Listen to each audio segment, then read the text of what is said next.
इस पात्र को देख रहे हैं। एक कुम्हार इस पात्र को बड़ी यातना से, बड़ी सावधानी से गढ़ता है। वो इसे अग्नि में तपाता है और इस योग्य बनाता है कि भीषण ताप में ये प्यासों की प्यास बुझा सके। और इस घट का आरंभ जल से होता है। यदि जल ना हो तो इसकी माटी को ना गूंथा जा सकता है और ना ही इसे चाक पर आकार दिया जा सकता है। जल इसका लक्ष्य है, क्योंकि इसे अपने भीतर जल को संचित करके रखना है। परंतु आरंभ और लक्ष्य के मध्य इसे एक कठिन तपस्या से होकर जाना होता है। इसे ताप सहना होता है, रात भर अलाव में पकता है। और यही समस्या मनुष्य के साथ भी होती है। यदि उसे अपने जीवन में लक्ष्य पाना है तो उसे दुखों का, कठिनाइयों का और बाधाओं का ताप सहना होगा। क्योंकि बिना जला हुआ घट, बिना तपा हुआ घड़ा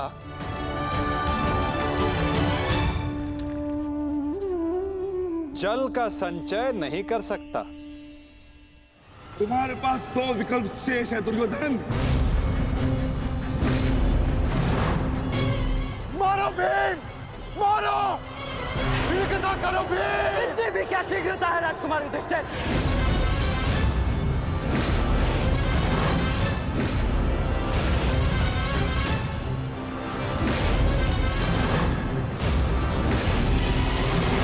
पीछे हट जाइए विकोदर भीम, अन्यथा मूल्य अपने ज्येष्ठा के प्राण देकर चुकाने होंगे। नहीं भीम, नहीं, मेरी चिंता मत करो, अपना वचन पूर्ण करो। ऐसा अवसर दोबारा नहीं मिलेगा अनुज। वध करो इस दुर्योधन का। पांचाली के अपमान का प्रतिशोध लो भीम। मारो इस दुर्योधन को। एक बार पुनः सोच लीजिए, अवसर दोबारा मिल सकता है, परंतु ज्येष्ठ के प्राण दोबारा नहीं लौटेंगे। मारो भीम, मारो।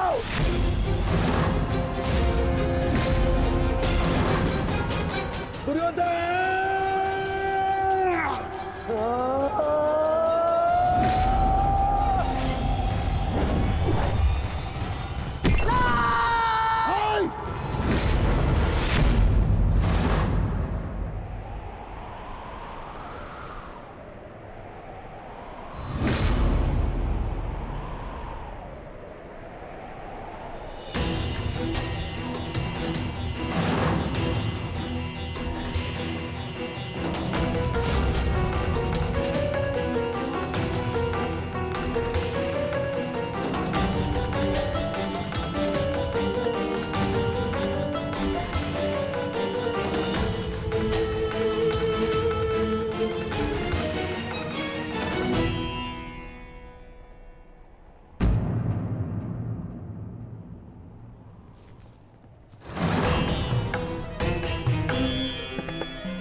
सेवकों, जाओ जाके सबकी सहायता करो, जाओ।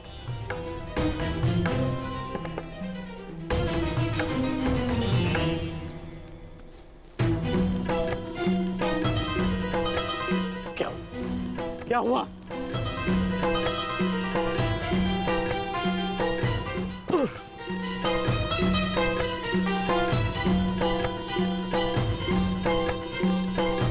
क्या हुआ मित्र? आज हम ये युद्ध हारने ही वाले थे मित्र। उस भीम ने मेरा वध कर ही दिया था, परंतु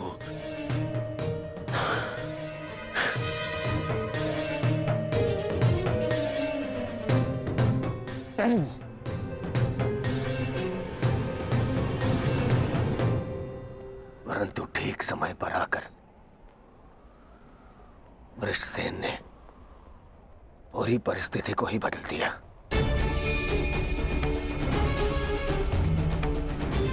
वीर वृषसेन ने आज न केवल मेरे प्राणों की रक्षा की,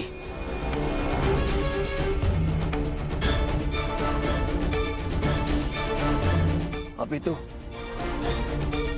कौरव सेना को एक लज्जाजनक हार से भी बचाया।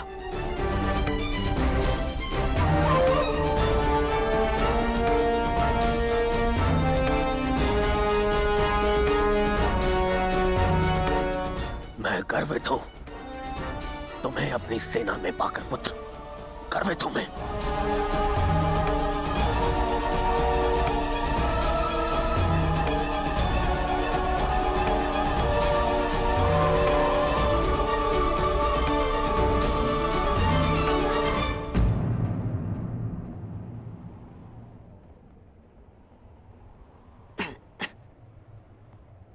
आप फिर से मेरे घाव देख रहे हैं ना पिताश्री? और मैं फिर से यही कहूंगा, चिंता मत कीजिए। आज का युद्ध समाप्त हुआ और युद्ध भूमि में जो कुछ भी हुआ उसे भुला देना ही श्रेयस्कर है। अपितु उन बाधाओं को समझने का प्रयास करना चाहिए जो हमें विजयश्री बनने या प्राप्त करने से रोक रही है।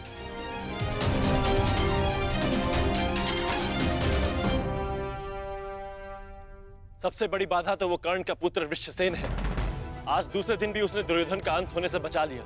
दुर्योधन के वध होने के पश्चात वृषसेन को अपने मार्ग से हटाना अति आवश्यक है। कुछ नहीं होगा आपके पुत्र को,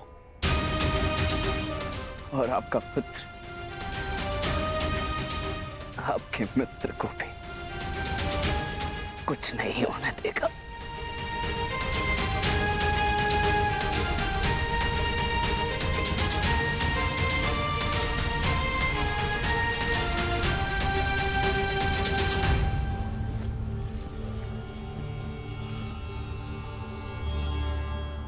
मित्र, आज का दिन हमारे पक्ष में नहीं था। तुम हमारे साथ होते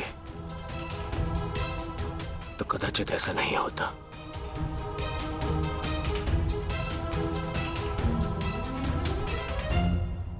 आज युद्ध भूमि में कौरव केवल धर्मराज युधिष्ठिर का वध करने का प्रयत्न करते रहे, और कल हम दुर्योधन को अपना लक्ष्य बनाएंगे।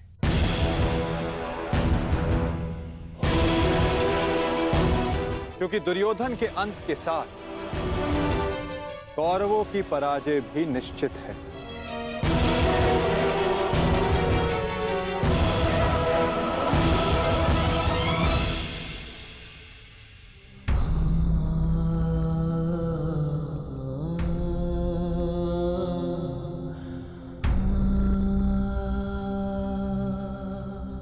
पुत्र,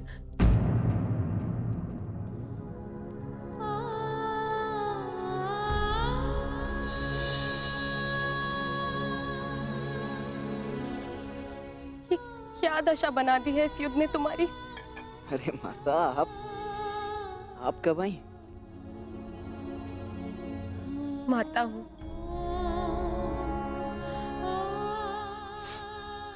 पुत्र को घाव लगता है तो माता को आभास हो ही जाता है। मेरे मन ने कहा कि मेरा पुत्र संकट में है, दौड़ी चली आई।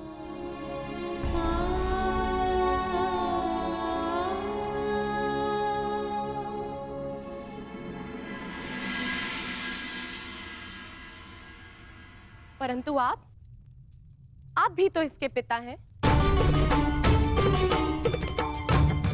क्या अपने पुत्र की इस दशा को देखकर तनिक भी दया नहीं आती? अपने पुत्र के जीवन के लिए आपको कोई मोह नहीं? मैंने निश्चित कर लिया है, तुम कल युद्ध में नहीं जाओगे।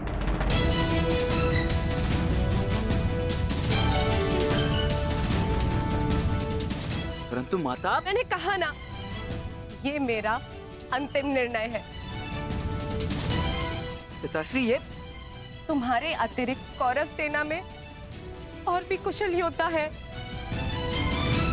निश्चित रूप से कौरव सेना में कुशल योद्धाओं की कमी नहीं है पिताश्री।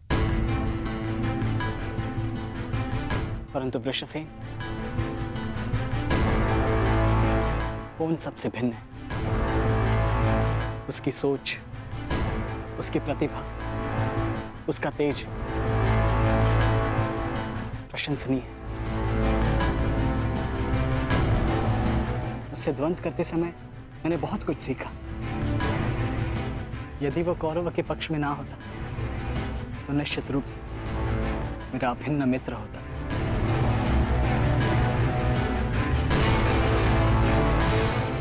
परंतु समझ में नहीं आता कि उसमें इतना तेज आया कहां से। कुछ जन्म से, कुछ कर्म से। वो अंगराज कर्ण का पुत्र है, जिसके मन में मृत्यु का भय नहीं, अपने कर्तव्य की ओर पूर्ण आत्मसमर्पण है। उस पर तेज स्वतः ही आ जाता है अभिमन्यु।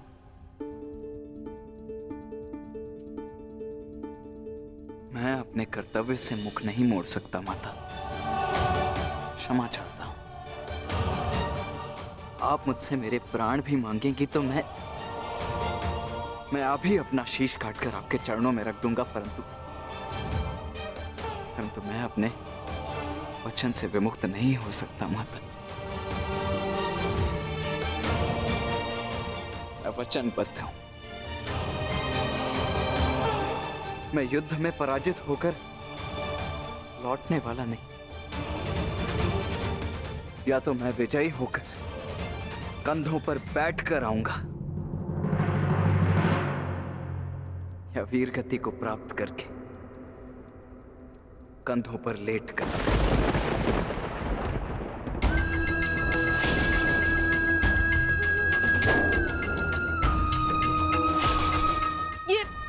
ये आपका पुत्र क्या बोल रहा है? अब आप सुन रहे हैं ना? मैं आपसे हाथ जोड़कर विनती करती हूँ स्वामी, रोकिए इसे।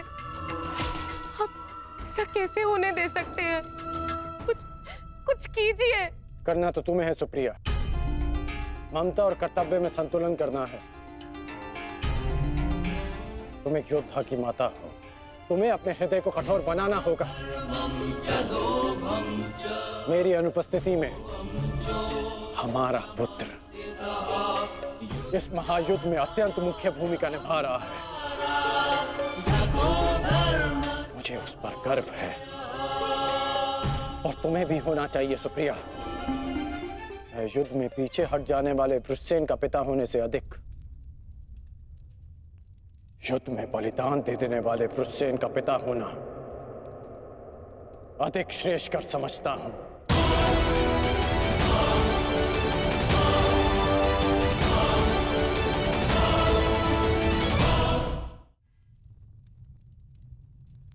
और तुम्हें भी समझना चाहिए सुप्रिया, तुम उसकी माता हो, उसकी शक्ति बनो, उसकी दुर्बलता नहीं। हर मनुष्य अपना लक्ष्य चुनता है, और मैंने और वृषसेन ने भी अपना लक्ष्य चुन लिया है। हमारा लक्ष्य ये महायुद्ध है, और युद्ध बलिदान मांगता है। और यदि वो बलिदान मेरा या मेरे पुत्र का होगा, तो हमसे अधिक भाग्यशाली और कोई नहीं होगा सुप्रिया। परंतु मैं इसकी माता हूं। हर कोई जो इस युद्ध में है, उसकी भी माता है। वो भी किसी का भाई, बेटा, पिता या पति है। यदि हर माता तुम्हारी भांति विलाप करने लग जाए, तो इस युद्ध में योद्धा रिक्त हो जाएंगे। जब युद्ध क्षेत्र में मृत्यु समक्ष खड़ी होती है, तो योद्धा पुकारता है, हे मृत्यु,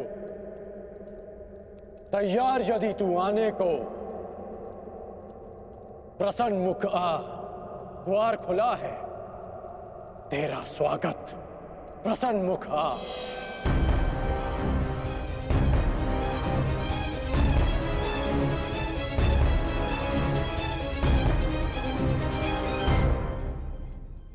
दो महायोद्धाओं के समक्ष एक दुर्बल माता कैसे जीत सकती है? यदि आपने निर्णय ले ही लिया है तो ठीक है, किंतु एक बात स्मरण रखना, यदि मेरे पुत्र को कुछ भी हुआ तो उसके उत्तरदायी आप होंगे, और इसके लिए मैं आपको कभी क्षमा नहीं करूंगी।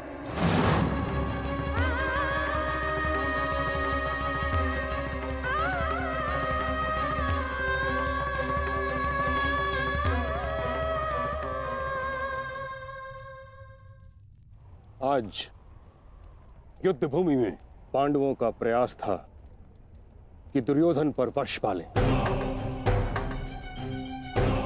कल भी कदाचित उनका यही प्रयास होगा।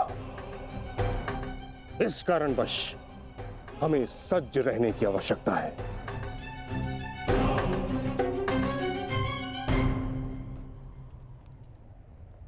कल हम गरुड़ व्यूह की रचना करेंगे और इस व्यूह का नेतृत्व स्वयं मैं करूंगा। गरुड़ की आंख के स्थान पर मेरा रथ होगा। उसके एक पंख पर गुरुद्रोण आप और दूसरे पंख पर अश्वत्थामा, मध्य में मद्रराज शैल्य और युवराज दुर्योधन अंतिम रेखा पे रहेंगे। कुशल योद्धाओं का दल उनका सुरक्षा चक्र बनकर रहेगा और किसी भी मूल्य पर यह सुरक्षा पंक्ति टूटनी नहीं चाहिए। ये लीजिए, ये नई रणनीति लाए।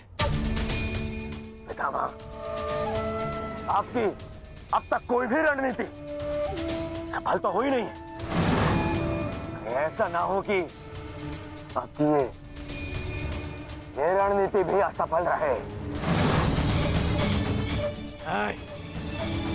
ऐसे मत देखिए, कुछ अनुचित कह रहा हूं, सत्य कह रहा हूं। अब तक आपकी किसी भी रणनीति का कोई भी वास्तविक लाभ हमें नहीं मिला है। आज जो घटित हुआ है और जो घटित हो सकता था, मैं जानता हूं।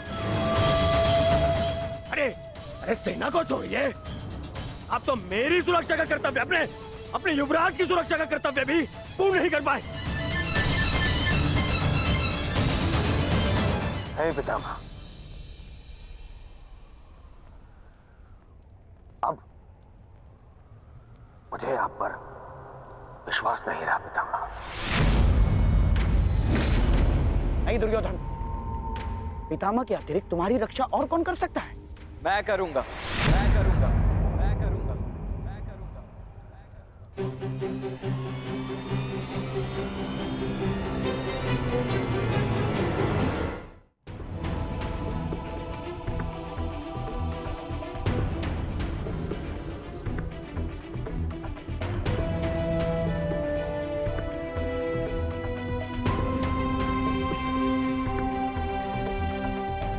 मैं मानता हूं मैं महामहिम के समक्ष कुछ भी नहीं, और मैं हृदय से उनका सम्मान भी करता हूं।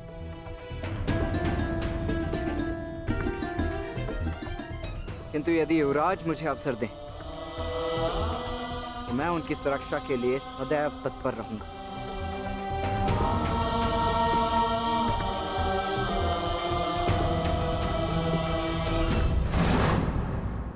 आपका क्या मत है वासुदेव? कल कौरव किस रणनीति के साथ युद्ध क्षेत्र में उतरेंगे?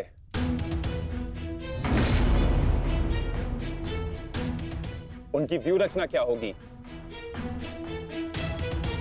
व्यूह रचना चाहे जो भी हो, किंतु आज जो रणभूमि में हुआ उसके पश्चात यह निश्चित है कि दुर्योधन की रक्षा हेतु वे उसे सेना की अंतिम रेखा में ही रखेंगे, क्योंकि वो जानते कि दुर्योधन ही हमारा लक्ष्य है।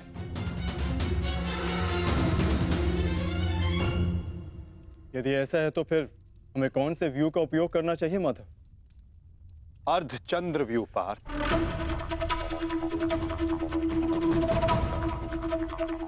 उसी व्यू के कारण हम दुर्योधन को रणभूमि की ओर ला पाएंगे।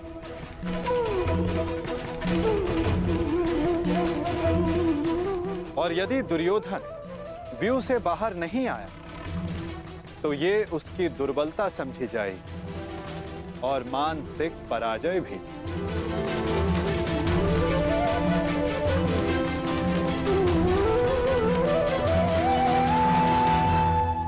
कल दुर्योधन की रक्षा कोई नहीं कर पाएगा, वो चाहे आचार्य द्रोण हो या पितामह अश्वत्थामा हो या दुशासन या फिर वृक्षसेन।